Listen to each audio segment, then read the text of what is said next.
तेजो वारिमृदां यथा विनिमयो यत्र त्रिसर्गो मृषा धाम्ना स्वेन सदा निरस्तकुहकं सत्यं परं धीमहि यं प्रलयन्तमनुमेतमपेतकृत्यं द्वैपायनो विरहकातरयाजुहाव पुत्रेति तन्मयतया तरवोऽभिनेदु तं सर्वभूतहृदयं मुनिमानतोऽस्मि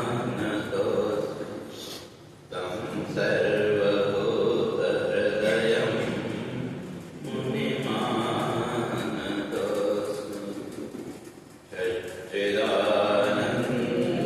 सच्चिदानन्दरूपाय विश्वोत्पत्त्यादिहेतवे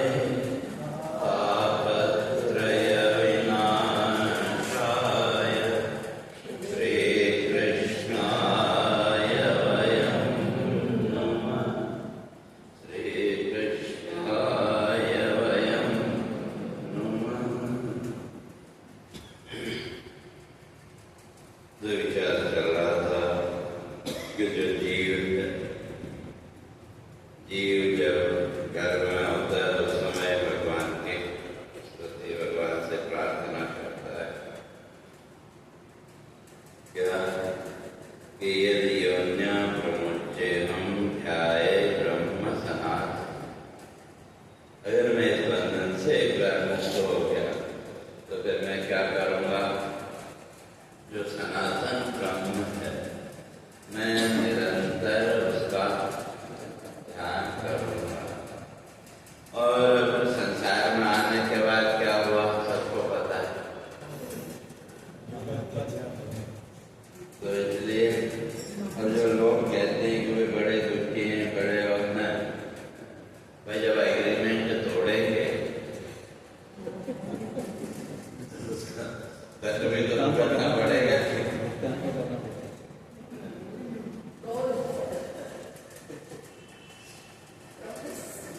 जब वहाँ संकल्प किया कि ध्याये ब्रह्म सनातन, मैं उस परमात्मा का उस ब्रह्म तत्व का ध्यान करूँगा, तो वो एक तरह से एग्रीमेंट होएगी। अब यहाँ आते हमने उस एग्रीमेंट को तोड़ दिया। तो जब एग्रीमेंट तोड़ा तो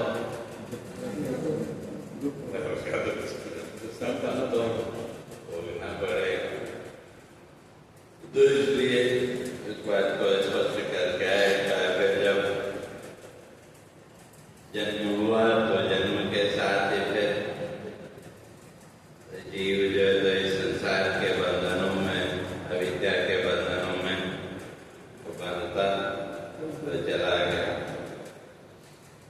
तो इसलिए वहाँ देवभूति को उपदेश देते हुए भगवान इस बात को स्पष्ट करके आए कि भजो उसी को तुम भी जननी, प्राण हृदय है जिसका हाथ। देखिए तुम भी उसी को भजो, उसी का चिंतन करो जो प्रत्येक प्राणी के हृदय में बैठा। भगवान ने भी ईश्वर सर्वभूतानां हृदयेषु अर्जुन तिष्ठति भ्रामयन् सर्वभूतानि यन्त्रारूढानि माया। का संपूर्ण जगत को चलाने वाला तो और बैठा कहाँ है? ईश्वर सर्वभूतानां हृदय, हृदय देश में वो बैठा हुआ है। तो इसलिए तो जीव भी बैठा है और ईश्वर भी नहीं बैठा है। जीव भी वही और ईश्वर भी वही। तो अंतर क्या है? तयोरन्यः पिप्पलं स्वादुरस्ति अनश्नन्नन्यो विजाति।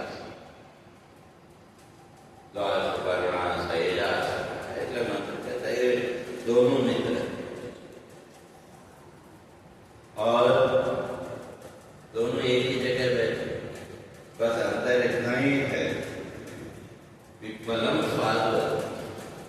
तो जिसको हम जीव कहते हैं वो इस संसार के फलों का भोग होता है,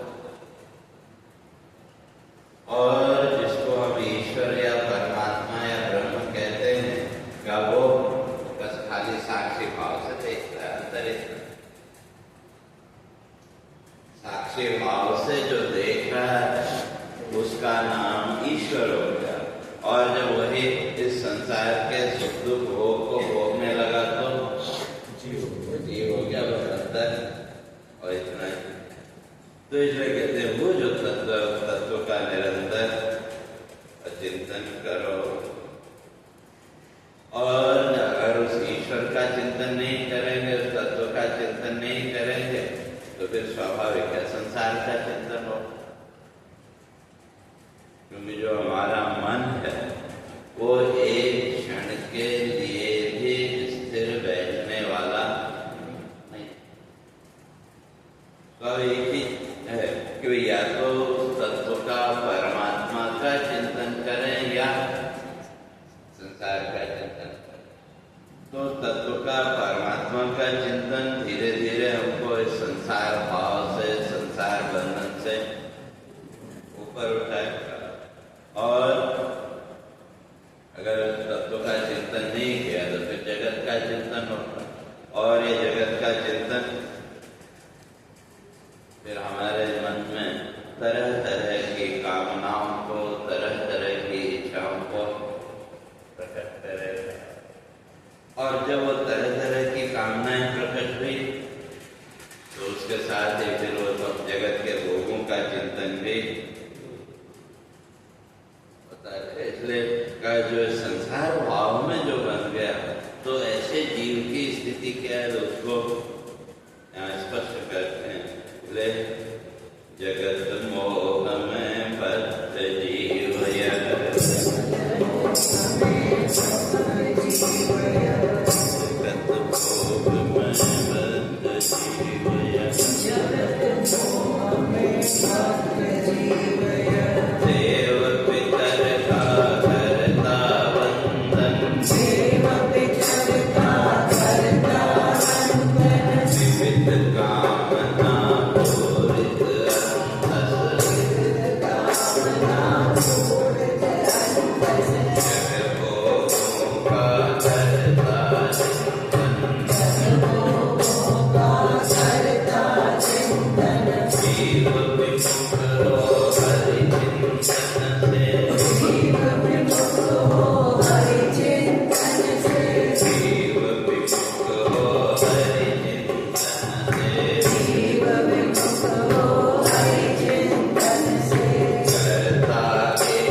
जिसके माध्यम से हमको किसी वस्तु की, किसी चीज की प्राप्ति हो, उसका नाम अर्थ।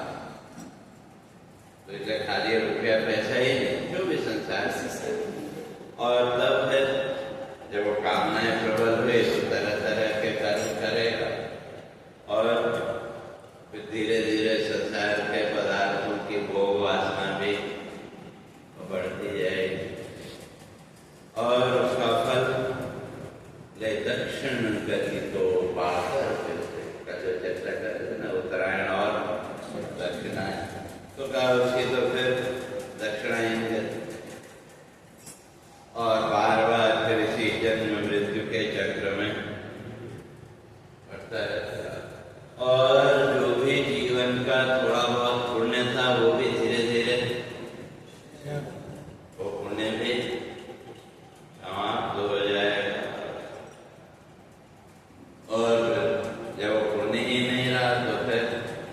मनुष्य से फिर नीचे के योगियों में जन्म, जब जीवन में पुण्य ही नहीं रहेगा तो फिर वो पुण्य वृत्ति भी कैसे बनेगी? तो फिर तो कहीं कहीं वो पाप वृत्ति की प्रधानता उसके आधार पर फिर तमोगुण की प्रधानता, इसलिए मनुष्य से भी नीचे की योनियों में उसका जन्म होगा। तो आगे फिर इस बंधन से, इस चक्र से जीव बाहर निकले कैसे? तो उसका फिर साधन आगे भगवान बताते हैं कि सर्व समर्पण हरि भगवंत, परमात्मा का चिंतन किस भाव से? समर्पण के भाव ले। सर्व समर्पण हरि भगवंत, सीता ज्ञान ब्रह्म पद दर्शन, सीता ज्ञान ब्रह्म पद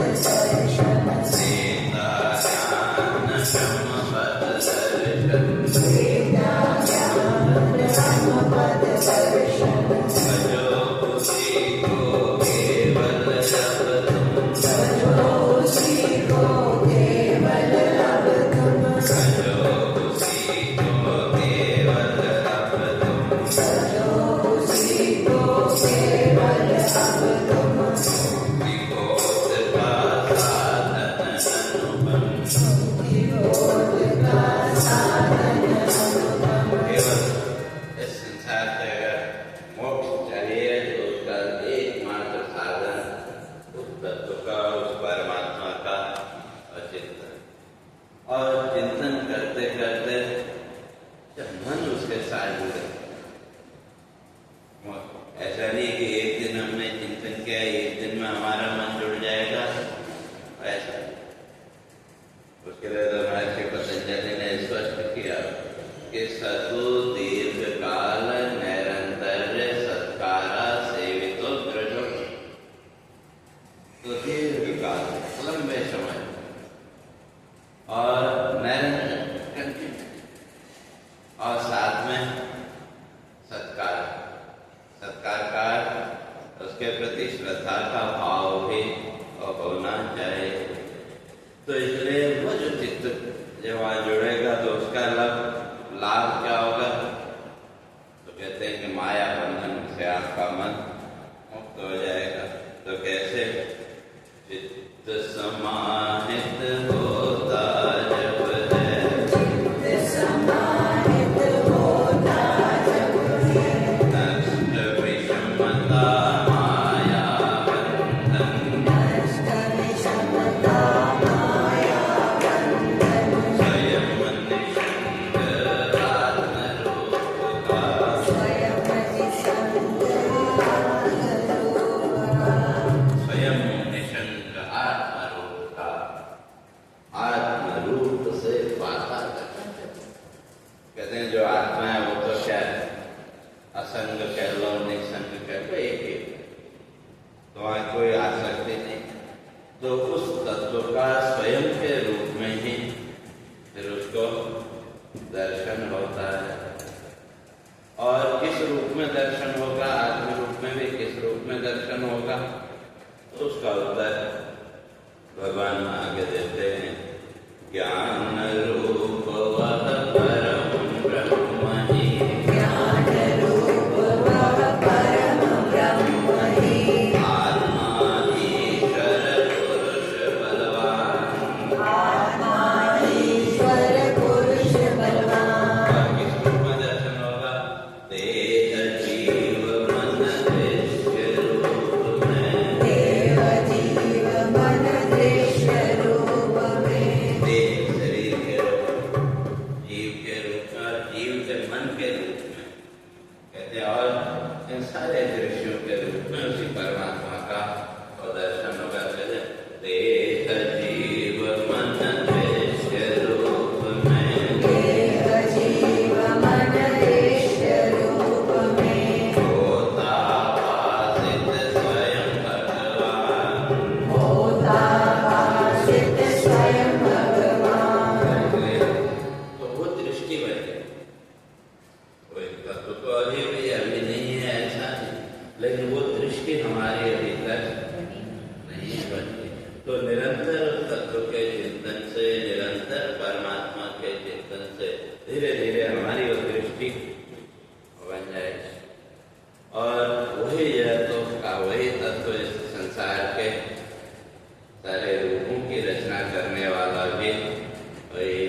और जगत के रूप में भी वही, ब्रह्मांड के रूप में भी उससे भिन्न तो और कुछ है। और फिर सब होते हुए क्या है, वो तो अजन्मा है। तो इसलिए शुद्ध विराट देह रूप में ब्रह्मांड रूप है ब्रह्म स्वयं, होता प्रकट जग रूपों में वही अजन्मा ब्रह्म। वही जगत के रूपों में भी वही प्रकट, और इतना होने पर भी उसमें वही अंतर। तो इसलिए कहते हैं कि वही ब्रह्मबोध का साधन यही है कि निरंतर उस तत्व का चिंतन करें। तो इसलिए अनुपम साधन ब्रह्मबोध का, अनुपम साधन ब्रह्मबोध का, अनुपम साधन ब्रह्मबोध का, अनुपम साधन ब्रह्मबोध का। गूढ़ ज्ञान है यह नाथा, गूढ़ ज्ञान है यह माता। क्या श्रद्धा भक्ति विराग है। तो क्या गूढ़ ज्ञान कहते हैं, उसके लिए तो श्रद्धा होनी चाहिए, भक्ति का भाव भी होना चाहिए और वैराग्य भी होना चाहिए। तो इसलिए श्रद्धा भक्ति विराग योग से होता अंतस शुद्ध स्वयं। हम लोग बात करते हैं मन की शुद्धि की, चित्त की शुद्धि की, कहते हैं वो तो अपने आप शुद्ध हो, लेकिन श्रद्धा भक्ति और वैराग्य, अगर ये तीन चीजें हमारे जीवन में हैं, उस ईश्वर के प्रति अगर श्रद्धा है, उस ईश्वर के प्रति भक्ति का भाव है, और संसार के पदार्थों में वैराग्य का भाव है, तो ये तीन साधन स्वयं हमारे चित्त को धीरे धीरे शुद्ध करेंगे। और तब निसंग समाहित चित्त योग। तो जब वो चित्त धीरे धीरे शुद्ध हुआ तो उसका फल निसंग या असंग है, तो वे वो असंग हो जाएगा। और जब असंग है तो असंग का संबंध असंग से, तो वस्तुएं अगर आपको मिलानी हो तो कुछ उनको समानता होनी चाहिए। जल को जल से आपको समानता होनी चाहिए, तभी दो वस्तुएं मिलेंगी। तो जब आपका चित्त संसार राग आदि से ऊपर उठा, निसंग हो गया, तो फिर उस निसंग परमात्मा से जुड़ने में कितनी देर लगेगी? दोनों एक जैसे, तो इसलिए सहजता से उसके साथ जुड़ जाएगा। तो इसलिए बनता साधक ब्रह्म स्वयं। वो जो साधक है, जब उसका चित्त उस लेवल को खोल गया तो फिर वो ब्रह्म कहीं अन्यत्र है ऐसा नहीं, तो स्वयं ही उस ब्रह्म भाव में वो स्थित हो जाएगा। तो इसलिए तो उसी को कहते हैं कि वे जैसे एक ही द्रव्य अलग अलग रूपों में हमको दिखाई देता है, तो कहा उसी तरह से शास्त्र भी एक ही ब्रह्म तत्व को, एक ही परमात्मा को अलग अलग रूपों में बताते हैं। तो अलग अलग रूपों में बताते इसलिए कोई छोटा बड़ा हो गया ऐसा नहीं, जिसकी जितनी समझ होगी उसी हिसाब से उसको समझेगा। तो इसलिए उस ब्रह्म बोध को कराने के लिए शास्त्र ने उस परमात्मा के, उस ईश्वर के अलग अलग रूप बताए। अलग अलग रूप है नहीं, तो समझाने के लिए वो बताए। लेकिन कुछ मूर्खों ने अपने अकल का उपयोग किए बिना तो उसमें छोटे बड़े का भेद करना शुरू कर दिया। अमुक भगवान बड़ा, अमुक छोटा, और कुछ अकल के अंधे उसके पीछे चल पड़े, जो अपने अकल का, दिमाग का उपयोग करना ही नहीं चाहते, और उसके लिए फिर प्रमाण देते हैं पुराणों का। देवता को बड़ा बताया, अमुक पुराण में तो उस देवता को बड़ा बताया, तो ठीक है, वो कोई उसमें बुराई नहीं है। क्योंकि जिस समय जिसकी जरूरत होगी उस समय उसी का महत्व है। सामान्य जीवन के व्यवहार में भी हमारे कितने रूप, अलग अलग रूप में। तो आप घर में हैं भाई, रसोई में आप गए तो वहां आपका अलग रूप, माँ का रूप, जो भी ऑफिस में आप गए तो हर जगह जहाँ जिस रूप की आवश्यकता है वहाँ उसी का महत्व है कि वहाँ दूसरे का महत्व। लेकिन अभी ये होने से छोटा बड़ा हो गया क्या कोई? लेकिन उसको समझे बिना तो भ्रांतियां लोगों ने फैलाई और हम अपनी अक्ल का उपयोग किए बिना उस भ्रम में फंसते चले। तो इसलिए वहां ये कहते हैं एक ही जो शास्त्र तो एक, और वो भी एक ही तत्व का अलग अलग रूपों में वर्णन करता है। तो इसलिए जितने भी जप तप यज्ञ साधन कर्म आदि हैं उन सबका ध्येय एक ही है कि उस ब्रह्म तत्व का बोध कराना। तो इसलिए बोध कैसे होगा?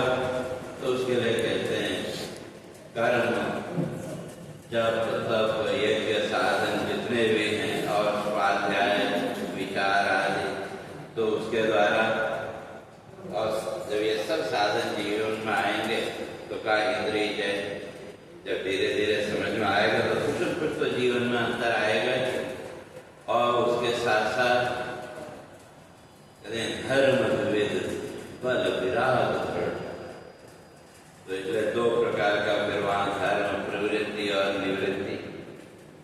तो उसके द्वारा जीवन में वैराग्य, दृढ़ता और आत्मज्ञान, धीरे धीरे स्वस्वरूप का हो। तो ये सब साधन हमको उस ब्रह्म तत्व तक ले जाने के, उसका दर्शन कराने के ये साधन हैं। और कहते हैं कि जिसके जीवन में दम्भ है, इसलिए दम्भी घमंडी दुष्ट अभिमानी, जिसके अंदर दम्भ है, दम्भ की कल चर्चा किए थे कि मैं भी कुछ हूँ, मैं दूसरे से कम हूँ क्या? कई बार ऐसा भाव हमारे अंदर भी आता है, तो उसको कहा दम्भ। इसलिए दम्भी घमंडी दुष्ट अभिमानी विषयासक्त जीव अज्ञान, नहीं अधिकारी वह तत्व बोध का, यह है ऋषि मुनियों की वाणी। जिसके अंदर यहाँ का जो मानता है कि मैंने जान लिया, मैं ये, तो महर्षि कहते हैं कि वो तत्व ज्ञान का अधिकारी नहीं हो सकता। तो कहा कि वो चिंतन करते हैं, ज्ञान करते हैं, उसकी सफलता का कैसे बोध होगा? कई बार लोग प्रश्न करते हैं, क्या वे कैसे पता लगे कि वे हम सही चल रहे हैं कि नहीं चल रहे हैं? तो उसका क्या कहते हैं, कहा कि उसका प्रमाण क्या है? तो इसलिए उसके लिए भगवान कहते हैं श्रद्धा भक्ति विनीत नम्रता। आपके अंदर अगर वो श्रद्धा का भाव और दृढ़ होगा तो इसका अर्थ है कि आपके समझ में वो जो तत्व है वो धीरे धीरे आने लगा। श्रद्धा नहीं है ऐसा नहीं, श्रद्धा तो है, लेकिन अभी जो श्रद्धा है वो भौतिक फल की इच्छा तक सीमित। अगर वो इच्छा हमारी पूरी नहीं हुई तो ये इच्छा है कि उस श्रद्धा को हमने दूसरे के साथ जोड़ा वो, लेकिन जब वो समझ में आएगा कि धीरे धीरे वो जो श्रद्धा का आपका भाव वो दृढ़ होगा और अनिच्छा कम होगी। तो इसलिए श्रद्धा और उसके साथ साथ भक्ति और उसके साथ साथ जीवन में नम्रता का भाव और मित्रता। और मित्रता का दोस्ती नहीं, फ्रेंडशिप नहीं, इसलिए मिता त्रायते इति मित्र। तो जो दूसरे प्राणी हैं जो अभी संसार बंधन में बंधे हुए, उनको वहां से बाहर निकलने के लिए प्रयत्न, तो उसी का नाम है। इसलिए भागवत में स्पष्ट किया, कल संसार में कोई मित्र नहीं, मित्र वही है जो आपको जीवन में उस तत्व का बोध कर, बाकी तो सब शत्रु ही। जो ये संसार जिसको भी हम पृथ्वी माने, तो बाकी तो सब क्या है, सब शत्रु ही। क्यों? खुद इस संसार के बंधन में बंधे हुए और दूसरे को भी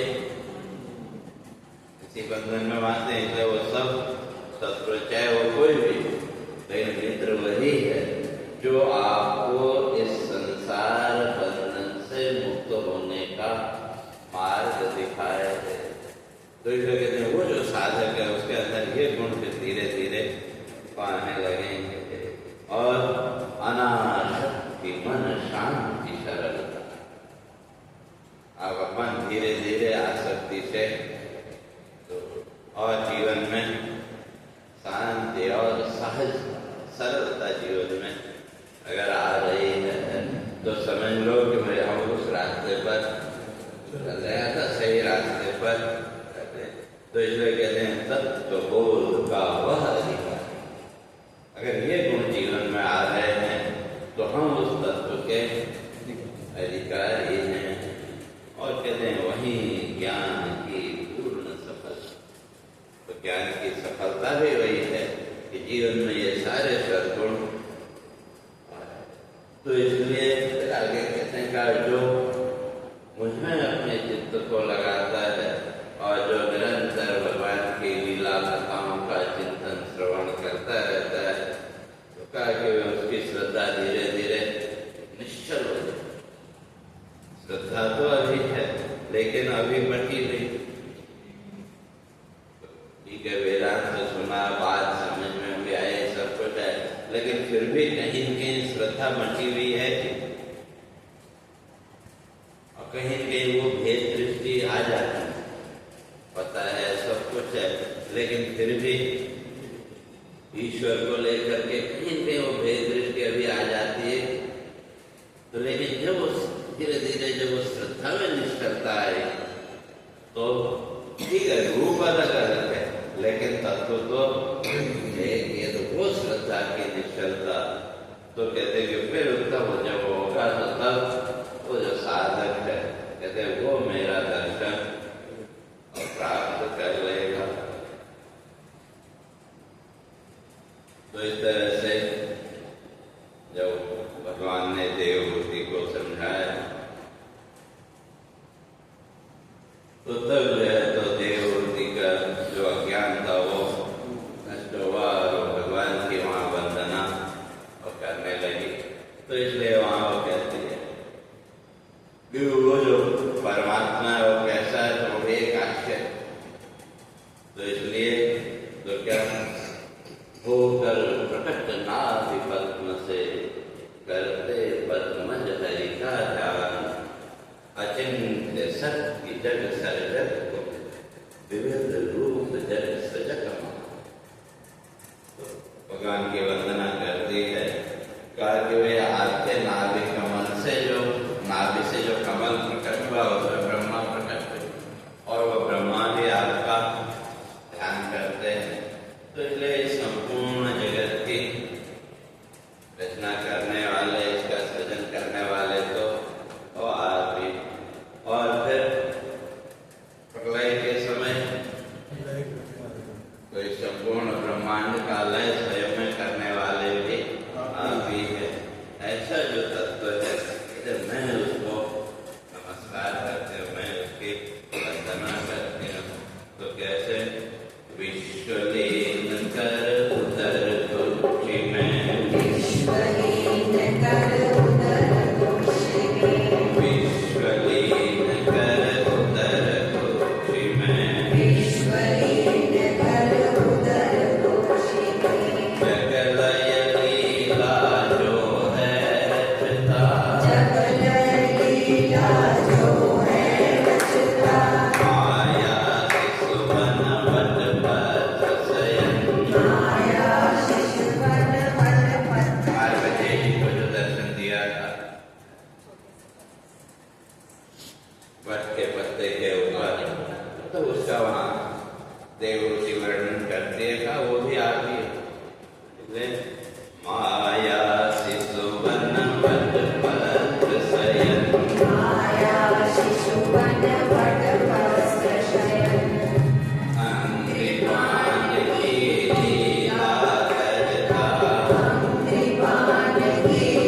इसलिए ऐसा वो जो तत्व है मैं उसको नमन करती और पाप समन पुण्य रक्षण को विविध रूप धारण, इसलिए वही जो तत्व है वो किसके लिए अलग अलग रूप धारण करता है? पाप का नाश करने के लिए और पुण्य की रक्षा करने के लिए। तो ऐसा जो तत्व का उसके अवतार कथा गुण चिंतन से मार्ग मोक्ष का जग है। परमात्मा के लीला कथाओं के चिंतन से धीरे धीरे वो मोक्ष का मार्ग जगत को प्राप्त होता है। तो इसलिए कैसे करके वंदन निश दिन तेरा, करके वंदन निश दिन तेरा, करके वंदन निश दिन तेरा, करके वंदन निश दिन तेरा, चांडाल पतित भी पावन होता, चांडाल पतित भी पावन होगा, पाकर दर्शन दिव्य रूप का, आकर दर्शन दिव्य रूप का, पाकर दर्शन दिव्य रूप का, आकर दर्शन दिव्य रूप का, भवबंधन उसका मिट जाता, भवबंधन उसका मिट जाता। इसलिए तो कहते हैं मैं तुमको नमस्कार करते हूँ। परम ब्रह्म तुम कपिल रूप में, परम ब्रह्म तुम कपिल रूप में, जग जीवन के भाग्य विधाता, जग जीवन के भाग्य विधाता, करती नमन मैं भगवन तुमको, करसी नमन में भगवन तुमको, वेद ज्ञान जग तुमसे पाता, वेद ज्ञान जग तुमसे पाता। इस तरह से देवहूति ने भगवान की स्तुति की और तो भगवान स्तुति सुन करके प्रसन्न हुए। तब देवहूति को वरदान देते हैं क्या ये जो योग मार्ग में अष्टांग योग आदि की जो विधि पहले बताई, कहते हैं इसका अवलंबन करने से, इस तरह से साधना करने से तुम दुर्लभ जो मोक्ष पद है उसको तुम प्राप्त करोगे। और तो इस तरह से माता को देख दे करके महर्षि कपिल फिर अपने लोग को उन्हें प्रस्थान किया और उधर देवहूति ने भी भगवान के बताए विधि अनुसार साधना की, तो वो भी संसार बंधन से मुक्त हुई। तो इसके साथ ही तृतीय स्कंद की कथा भी यहाँ पर पूर्ण हुई। बोलिए सच्चिदानंद भगवान की जय। तो अब चतुर्थ स्कंद की कथा, और इसमें स्वयंभू मनु की कन्याओं के वंश का वर्णन। तो गुरुवादि की कथा इसमें आई।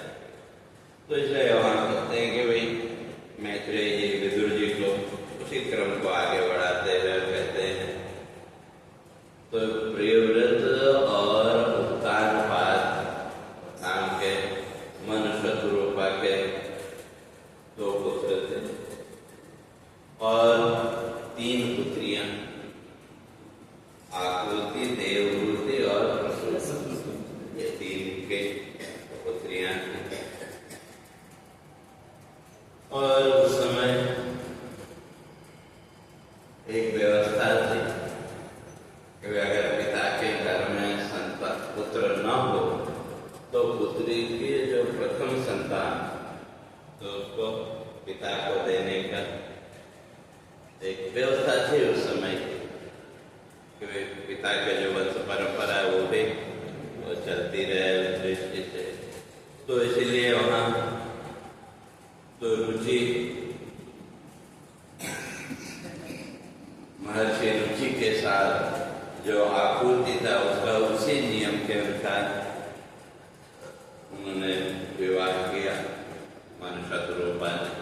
तो उससे फिर एक पुत्र और एक पुत्री प्रकट हुए। तो बाद में फिर उन दोनों से संसार का, तो यहाँ थोड़ा सा सृष्टि क्रम है, कोई कौन उत्पन्न होगा, किससे क्या होगा, तो आगे उसके तो कोई जरूरत और है नहीं, वंश वर्णन से तो उस पर ज्यादा जरूरत और है नहीं। तो तब कहते हैं उसी क्रम में फिर कहते हैं दत्त दुर्वासा चंद्र रूप में अत्रि अनुसूया साका। तो दत्तात्रेय के रूप में कहते हैं अनुसूया के यहाँ दत्तात्रेय जी और प्रकट हुए। तो जब ऐसा मैत्रेय जी ने कहा तो तब वहां विदुर जी प्रश्न करते हैं, आखिर त्रिदेव को अवतार लेने की क्या जरूरत पड़ी? तीनों देवताओं को अवतार लेने की जरूरत क्यों पड़ी? तो तब उसका उत्तर देते हुए मैत्रेय जी कहते हैं कि वे ब्रह्मा जी की आज्ञा को स्वीकार करके अत्रि देव जी तपस्या कर रहे थे पुत्र कामना से युक्त होकर, और तब तीनों त्रिदेव जो है तो उनके वहां और प्रकट हुए। और उसकी अलग अलग कथाएं पुराणों में अलग अलग ढंग से और हैं, जो भिक्षा लेने आए वो भी एक कथा है। तो ये अलग अलग थोड़ा थोड़ा कल्प भेद समय भेद के अनुसार थोड़ा सा है। और जैसे वो तीनों प्रकट हुए तो महर्षि अत्रि उनसे पूछते हैं, कहा कि भाई मैं तो एक देवता की तपस्या कर रहा है, तो पुत्र कामना के लिए किसी एक देवता को मुझे प्रसन्न करना था, तो अब आप तीन तीन प्रकट हुए, तो कहा आप ही बताओ भाई मैं किसके आनंद को, मेरे संशय पैदा हो गया। तपस्या एक के लिए और प्रकट हो गए तीन, तो कहा मुझे खुद संशय हो रहा है कि मैं किसके लिए तपस्या कर रहा था, तो कहा इसलिए आप ही लोग बताओ समाधान को। तो तब वहां जो है तो और ऋषि कहते हैं कि वे हम तीनों तुम्हारी तपस्या से प्रसन्न होकर के प्रकट हुए थे, तो इसलिए हम तीनों ही अंश रूप